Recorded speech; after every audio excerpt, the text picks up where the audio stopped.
여러분 안녕히 주무셨습니까? 참 좋은 아침입니다. 우리 2014년 11월 25일, 26일입니까? 예, 수요일 말씀으로 드리는 오늘의 번제 함께 합니다. 창세기 9장 1절부터 17절까지 말씀으로 같이 하겠습니다. 우리는 쭉 내려가서 12절부터 마지막까지 읽어봅니다. 시작. 하나님이 이르시되 내가 나와 너희와 및 너희와 함께하는 모든 생물 사이에 대대로 영원히 세우는 언약의 증거는 이것이니라. 내가 내 무지개를 구름 속에 두었나니 이것이 나와 세상 사이의 언약의 증거니라. 내가 구름으로 땅을 덮을 때에 무지개가 구름 속에 나타나면 내가 나와 너희와 및 육체를 가진 모든 생물 사이에 내 언약을 기억하리니 다시는 물이 모든 육체를 멸하는 홍수가 되지 아니할지라. 무지개가 구름 사이에 있으리니 내가 보고 나 하나님과 모든 육체를 가진 땅의 모든 생물 사이에 영원한 언약을 기억하리라. 하나님이 노아에게 또 이르시되 내가 나와 땅에 있는 모든 생물 사이에 세운 언약의 증거가 이것이라 하였더라. 오늘 우리가 함께 읽은 말씀 중심으로 무지개 눈물이라는 제목의 하나님 말씀 증거합니다. 무지개 눈물. 그 유명한 무지개 언약에 관한 얘기가 오늘 본문에 나오고 있습니다. 무지개 하면 여러분 어떤 느낌을 갖습니까? 아주 공통된 느낌이 있을 거예요. 대표적으로 그 오버 더 레인보우라고 하는 영어의 그 팝송을 아십니까? 다 아시죠? 모르시는 분이 누가 있겠습니까? 그게 첫 소절과 마지막 소절이 어떻게 시작되고 끝나냐 하면, 죄송하지만 제가 이 어설픈 발음으로 한번 읽어봅니다, 여러분. Somewhere over the rainbow, way up high, there's a land that I heard of once on a lullaby. 이걸 이제 좀 한국말로 번역을 해보자면, 무지개 넘어 위로 높은 곳에 있는 길에 어디엔가 라고 하는 뜻이죠. 무지개 너머에 위로 뻗은 높게 난 길이 있는데 그곳 어디엔가 내가 자장가를 들으며 잠들던 어릴 때에 그 자장가 속에서 들었던 나라가 있다 라는 얘기입니다. 참 아름다워요. 그리고 이렇게 시작한 노래가 아주 길어요. 노래가. 근데 마지막에 어떻게 끝나냐면은 If happy little blue birds fly beyond the rainbow, why, oh, why can't I? 무슨 말입니까? 만약에 행복한 작은 파랑새가 무지개 너머로 날아간다면 왜? 그래. 왜 나는 무지개 너머로 날아갈 수 없겠느냐? 무지개 너머로 간다는 게 무슨 말입니까? 꿈을 실현한다는 뜻이겠지요. 자장가 때 들었던 그 나라가, 그 아름다운 나라, 꿈의 나라가, 그 평안한 나라가 무지개 너머에 있는데 파랑새가, 행복한 파랑새가 행복한 날갯짓을 하면서 무지개 너머로 넘어가서 그 행복한 평안의 나라로 를 찾아가는 것이 현실이 될 수 있다 그러면 내가 그거 못할 게 뭐가 있냐. 작은 파랑새도 하는데. 무지개를 보면서 모든 사람은 자신의 미래에 대해 아주 긍정적인 예언자들이 됩니다. 뭔가 무지개를 보면은 저마다 나한테 주시는 사인 같고, 그래서 꿈이 이루어질 것 같고 좋은 일이 있을 것 같은 그런 느낌.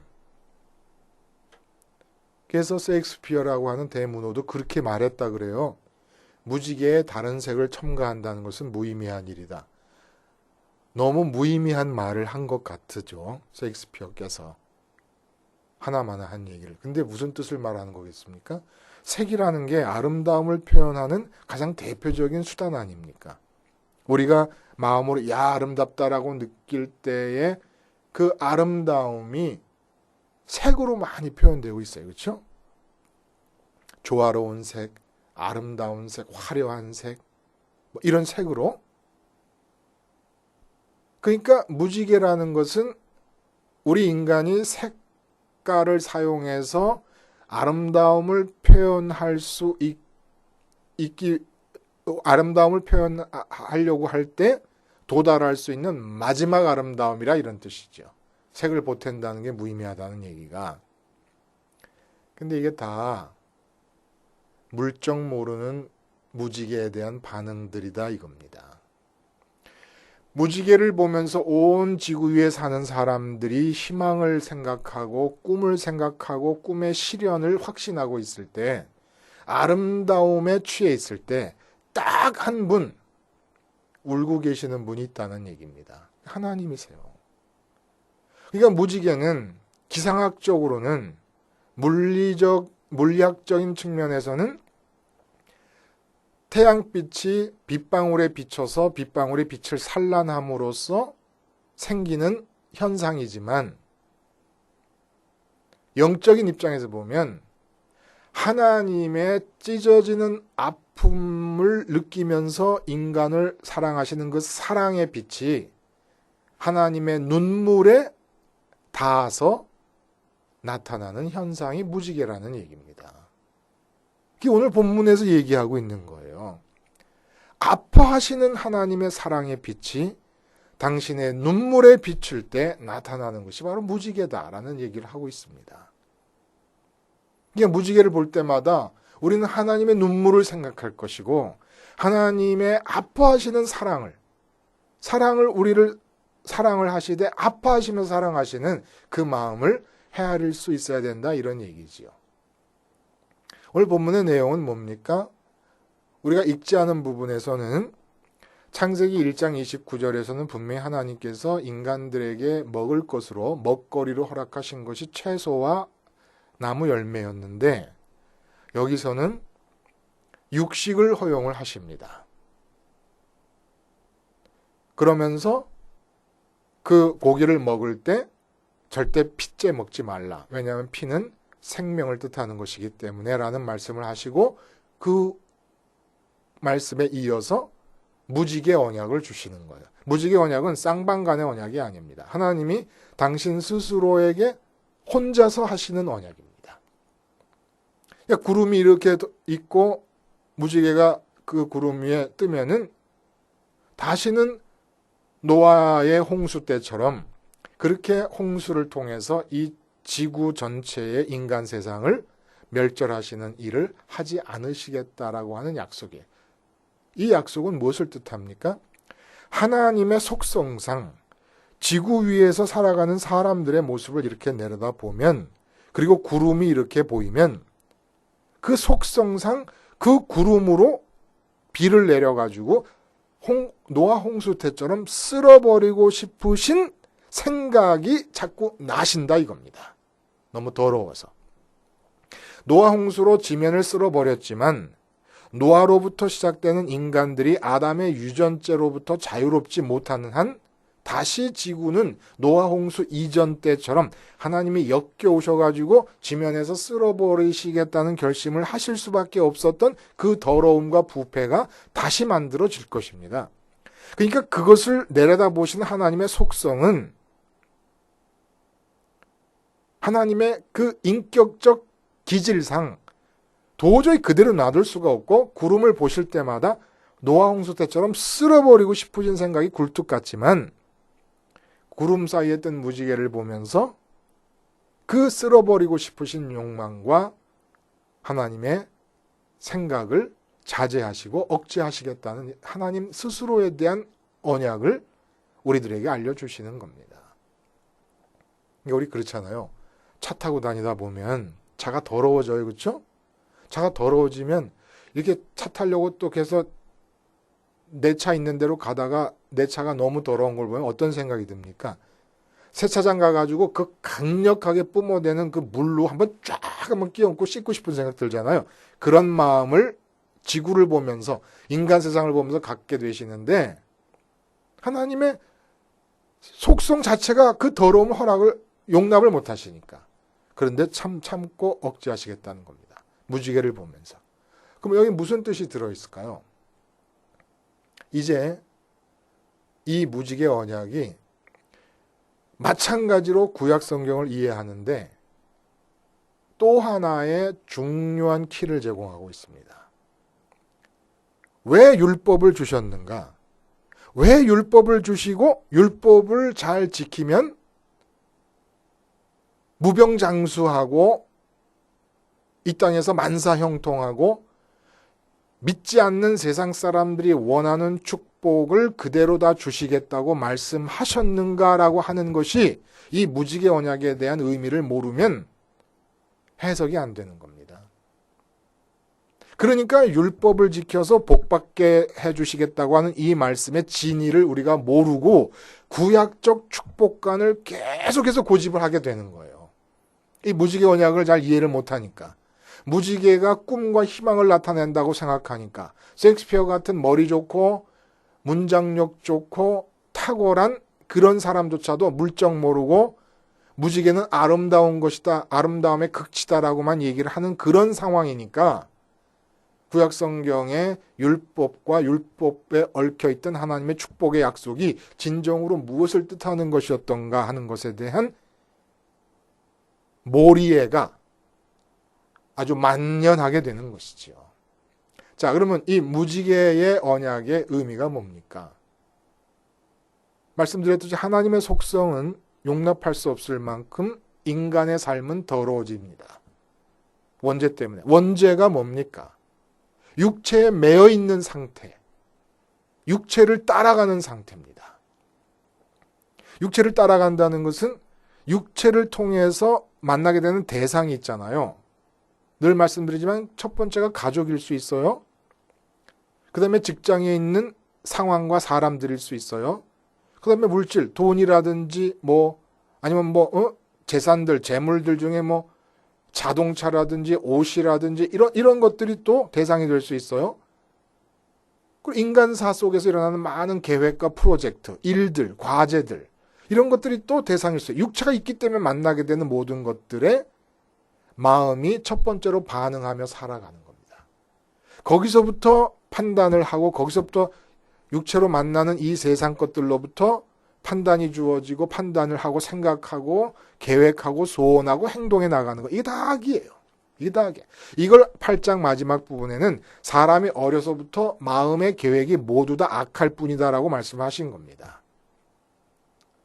악한 게 뭐예요? 하나님으로부터 오는 생각으로 살지 않는 거예요. 하나님이라는 존재를 만났을 때 거기로부터 마음이 반응하면서 판단하고 생각하고 이렇게 하면서 사는 게 아니고 이 땅으로부터 육체를 통해서 만나는 것들에 대해서 그렇게 반응하면서 살아요. 이게 육체가 된 것이고 만지는 것마다 더러워지는 겁니다. 만지는 것마다. 그러니까 속성상 싹 쓸어버리면 좋겠지만 그러지 않으시겠다는 거예요. 그러지 않으시겠다고 하는 말의 의미는 뭘까요? 하나님의 인간관의 전이가 일어난 겁니다. 전이라고 얘기한 것은 인간관이 바뀌었다는 얘기가 아니라 또 다른 인간관, 두 개의 인간관을 갖게 되셨다는 거예요. 하나님이 창조하실 때 본래 인간은 이러이러해야 된다라는 인간의 모습이 있었잖아요. 그게 선악과를 따먹지 않은 그러한 인간 상태. 그래서 하나님과의 첫 번째 관계로 하나님을 마음에 모셔드린 인간. 그래서 하나님의 주체성을 온전히 받아들여서 하나님의 주체성이 이 몸으로 살고 있는 세상 속에서 표현되는 그런 인간. 이게 본래 인간상인데 이제 아담 이후의 인간들은 노아의 홍수를 거쳤어도 여전히 그것이 유전되어 가면서 어떤 인간이 됩니까? 바로 이게 육체가 된 인간이라는 거예요. 그러니까 하나님께서 본래 인간상을 고집하셨으니까 노아 홍수 때의 사람들의 모습은 어떤 거였어요? 고깃덩어리였습니다. 그냥 본래 인간과 견주어 볼 때 지금 지구 위에 있는 인간들의 실상, 인간들의 실제의 모습은 하나님 눈에는 고깃덩어리로밖에 안 보이는 거예요. 근데 이제 무지개 언약을 통해서 하나님께서 어떤 생각을 갖고 계시냐? 육체가 되어서 살고 있는 그 고깃덩어리들을 인간으로, 실제 인간으로 전제하시는 겁니다. 이 말은 잘 이해하셔야 되는데, 죄악이 지배하고 있는 인간의 모습을 허용하신다는 뜻이 아니라 그 인간의 현실을, 관계를 맺어야 될 대상으로서 전제하시겠다는 얘기입니다. 인간은 하나님과의 관계를 끊어버렸어요. 이게 죽음입니다. 근데 하나님께서는 그 관계를 포기하지 못하시고 죄악에 먹혀버리고 고깃덩어리가 돼버린 인간을 고깃덩어리라고만 생각하지 아니하시고 관계의 대상으로서 전제해버리신다는 거예요. 하나님의 속성은 절대로 죄를 묵과하시거나 허용하시는 분이 아니십니다. 죄에 대해서는 반드시 대가가 치러져야 되는 거예요. 근데 그 죄로 먹힌 인간을 쓸어버려야 마땅하지만 속성상 무지개 언약을 통해서 하나님께서 육체가 되고 고깃덩어리가 된 존재들을 관계해야 될 사람으로 끌어안으시겠다는 얘기입니다. 거기 아픔이 있고 눈물이 있다는 거예요. 하나님의 눈물. 당신의 속성을 부인해야 되는, 공의로우시고 정의로우신 당신의 속성을 부인해야 되는 아픔이 거기 하나님께 있고 그 아픔에서 나오는 눈물로 만들어진 것이 바로 무지개라는 거예요. 본문에 보면 논리상은 무지개가 있는 걸 보면 기억하리라 했지만은 무지개가 나타나는 게 하나님이 만드신 거지 누가 만드시는 거겠습니까? 그러니까 이 물리적인 무지개라고 하는 것이 상징하는 바는 하나님의 아파하시는 사랑의 빛이 당신의 눈물을 통해 나타날 때 왜 인간들이 이렇게 비참한 모습이 되었을까? 내가 나와 내 아들과 영원 전부터 누리고 있는 이 기가 막힌 기쁨과 평강에 참여하도록 만든 인간들이 어떻게 하다 버러지처럼 이 땅에 있는 것들에 종속되어서 마음을 다 빼앗겨버리고 저렇게 벌레같이 지렁이같이 될 수밖에 없었을까? 이제 내가 저 지렁이들을 관계의 대상으로 인정하고 지렁이라고 하는 것을 전제해서 그들과 관계를 맺어가겠다. 여기에 끌어안으시는 사랑과 당신의 공의로우심과 정의로우심을 한 단계 뒤로 물러서셔야 되는 부인하시는 아픔이 있으시고 그러나 포기되시는 게 아니죠. 당신의 정의로움은 다시 나타나십니다. 이 죄악에 먹힌 인간들과 관계를 온전하게 하시기 위해서 다시 공의로움이 표현되는데 그것이 바로 앞에 나온 이야기, 육식을 허용하신 이야기와 연결이 된다는 겁니다. 육식을 허용하신다는 거 이것 때문에 학자들 간에 말이 많아요. 원래 창세기 1장 29절에 채식을 명하셨을 때 말씀은 안 하셨지만 육식도 허용은 한 건데 아담과 하와가 타락 전에는 그 육식에 대한 욕구가 없거나 뭐 그럴 필요가 없어서 그냥 채식만 한 거다. 뭐 이렇게 분분하게 말이 많습니다. 근데 그냥 말씀대로 이해를 하면 채식만 허용한 거예요. 타락 전에는 열매만 먹고 그래도 선악과를 따먹지 않은 채로 내게 좋은 것과 나쁜 것을 분별하지 않는 상태가 된 상태에서는 채식만 먹어도 되었던 모양이죠. 지금도 뭐 채식주의자들이 있지 않습니까? 근데 갑자기 왜 육식을 허용하게 되셨느냐? 그리고 육식을 허용하시면서 핏째 먹지 말라는 얘기를 엄청 강조하십니다. 지금 우리 뭐 선지 해장국 먹고 있고 순대 먹고 있고 그거 다 피로 만든 거 아닙니까? 피로 만든 음식들인데 뭐 예수님께서 오셔서 모든 음식에 대한 자유로움을 선언하시고 복음 안에서의 자유를 선언을 하셔서 다 먹고 있습니다만은 그러면 이 참 의미가 뭐냐 이겁니다. 참 의미는 영원히 지속되고 있는 거예요. 우리가 피를 먹긴 먹지만은 피째 먹지 말라고 하신 말씀에 참 의도가 있는 겁니다. 자, 육식을 허용하신 의도는, 자, 이제 전제합니다. 죄로 먹힌 인간들이 실제 인간임을 전제하십니다. 그러나 하나님께서 죄를 허용하실 수 있는 분이 아니십니다. 죄도 당연한 것이고 괜찮다라고 하실 수 있는 분이 아니십니다. 그래서 하나님과 관계를 맺기 위해서 인간들과 하나님 사이에 설정하신 것이 제사입니다. 제사가 왜 의미가 있습니까? 죄에 먹혀있는 인간이 하나님 앞에서 받을 수 있는 하나님으로부터 오는 처분이라는 것은 목숨이 끊기는 것밖에 없어요. 죄가 있는 채로 하나님 앞에 서 있을 수가 없습니다.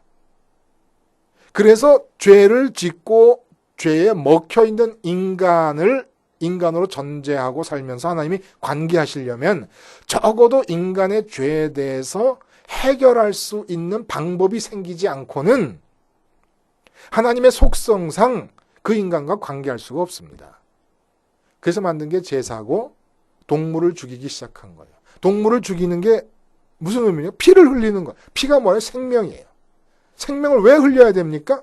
내가 죄인으로서 하나님 앞에 서 있다는 것은 뭘 의미한다고요? 내 생명을 내놔야 된다는 걸 뜻하는 겁니다. 근데 그렇게 인간마다 죄에 먹혀있는 인간이 그때그때마다 하나님 앞에로 불림을 받을 때마다 죄의 상태로 죽임을 당한다 그러면 아무도 남을 자가 없지 않습니까? 그래서 하나님께서 눈물을 머금고 만드신 차선책이 바로 동물 제사라는 겁니다. 동물을 죽임으로써 내 생명값을 대신하도록 만든 거예요. 그래서 죽일 수밖에 없게 돼버려서 동물을. 그러므로 육식은 제사로부터 시작되는 겁니다. 그렇게 해서 동물을 죽일 수밖에 없어서 고기를 먹게 되면 제사 때만 먹겠습니까? 그러므로 사실은 모든 육식의 이 밑바닥에는 제사적 의미가 들어있는 거예요. 내가 고기를 먹고 살지 않습니까? 그것은 육체적으로만 고기를 먹고 산다는 의미가 아니라 성경적으로 말을 하자면은 하나님께서는 그 고기를 먹도록 만드신 이유가 제사로부터 연장선상에서 만든 거라는 겁니다. 물론 예수 안 믿고 고기를 먹는 사람이 고기를 먹었다고, 동물을 죽여서 고기를 먹었다고 죄를 용서받는 게 아니에요. 그러나 육식이 허용된 시발점이 바로 죄악된 인간의 인간됨의 실제 모습을 관계의 대상으로 전제하시고, 그러나 죄를 허용하실 수는 없기 때문에 제사를 만드시는 과정 속에서 육식을 허용하게 되셨다는 얘기입니다. 고기를 잡아 먹는다고, 송아지를 잡아 먹고 양을 잡아 먹는다고 죄가 사해진다는 얘기가 아니에요. 제사법이 하나님께서 명하시는 대로 제사를 드려야 구약에서도 의미가 있는 겁니다. 그리고 이방 종교에서 하나님을 믿지 않는 사람들도 고기를 먹게 되었어요. 그러나 하나님께서 육식을 허용하시게 되는 하나님 마음의 시발점은 바로 제사를 염두에 두고 죄악된 인간의 현실을 전제하시고 인간과 관계를 맺기 위해서 제사를 생각하시면서 나온 것이 육식이라는 얘기예요. 그래서 생명을 핏째 먹지 말라. 핏째 먹지 않는다는데 방점이 찍어진 것이 아니라 생명과 피가 어떻게 연결이 되어 있고 죄악된 인간과 하나님이 관계하실 때 이 피와 생명이 연결됨으로써 어떠한 방법과 매개물을 통해서 관계가 가능해지느냐라는 걸 얘기하기 위해서 지금 이 얘기가 시작되는 겁니다. 이 얘기가 여러분, 이렇게 하나님께서 죄인됨을 전제하시고 사람을 관계하신다는 이것에서 사도 바울이 뒤늦게 2000년 뒤에, 2000년 뒤가 아니죠. 노아 때니까 그 오랜 아브라함이 2000년 전이었으니까 노아 때가 900 이게 몇 년 사이인지 지금 제가 계산을 못 하겠습니다만 3000년이라 그러면 3000년 뒤에 사도 바울이 얘기하게 되는 율법에 대한 얘기가 실은 이 무지개 언약 속에서 그 의미가 다 드러나고 있다는 겁니다. 왜 하나님이 율법을 제시하시는가? 왜 율법을 제시하십니까? 그것은 죄악된 인간 구조를 전제하시고 율법을 주신 거였어요. 그리고 축복의 내용도 신약에 와서 확 달라지는 이유가 뭐냐면 그 죄악된 인간됨을 전제로 하셨을 때 죄악된 상태의 인간들이 자기들의 판단으로 복이라고 생각하는 그것들을 하나님께서 복이라고 얘기하시면서 주시겠다고 얘기하신 거니까 진짜 복이 아니라는 얘기입니다. 그래서 그 복이라고 생각하는 죄악된 판단에 의한 가치들을 허락하시겠으니까 율법을 지키라고 했는데 율법을 못 지키니까 어떻게 됩니까? 아, 내가 죄인이구나라는 걸 깨닫게 된다는 거예요. 그러니까 인간들은 태어나면서부터 죄악된 상태로 태어났는데 자기가 죄인인 걸 모르고 있는 겁니다. 모르고 있으니까 하나님께서 죄악된 것도 모르고 있는 인간과 같은 출발점에서 출발하시면서 그 죄악됨을 깨닫게 하시기 위해서 율법을 주시고 율법 지키면 너희가 죄악된 판단에 근거해서 좋다고 했던 그 돈과 장수와 명예와 이런 것들을 주겠다고 약속을 하셨고 그것이 구약 성경에 관철되면서 선민과의 관계가 진행되고 있습니다. 무지개 언약이 정말 중요한 거죠. 구약을 이해하는 키워드가 되는 그런 것으로서 이렇게 무지개는 하나님의 아파하시는 인간에 대한 사랑, 마음을 아파하시면서 인간을 사랑하시는 그 사랑의 빛이 하나님의 눈물을 통해서 보여진 것이 무지개입니다. 무지개를 볼 때마다 하나님의 마음을 헤아릴 수 있게 되기를 바랍니다. 기도하시겠습니다. 하나님 아버지, 그저 태어날 때부터 죄인으로 태어나서 죄인된 상태가 정상인 줄 알고 있는 우리들의 눈높이를 맞추시려고 죄인됨을 전제하시며 당신의 거룩하신 속성을 한 걸음 뒤로 하시면서까지 우리들을 관계하시기 위해 끌어안으시는 하나님, 그 하나님의 마음을 헤아리며 무지개를 볼 때마다 하나님의 눈물에 의해 만들어지는 것임을 깨닫고 우리의 죄악된 위치를 확인하게 하여 주시옵소서. 예수님의 이름으로 기도하옵나이다. 아멘.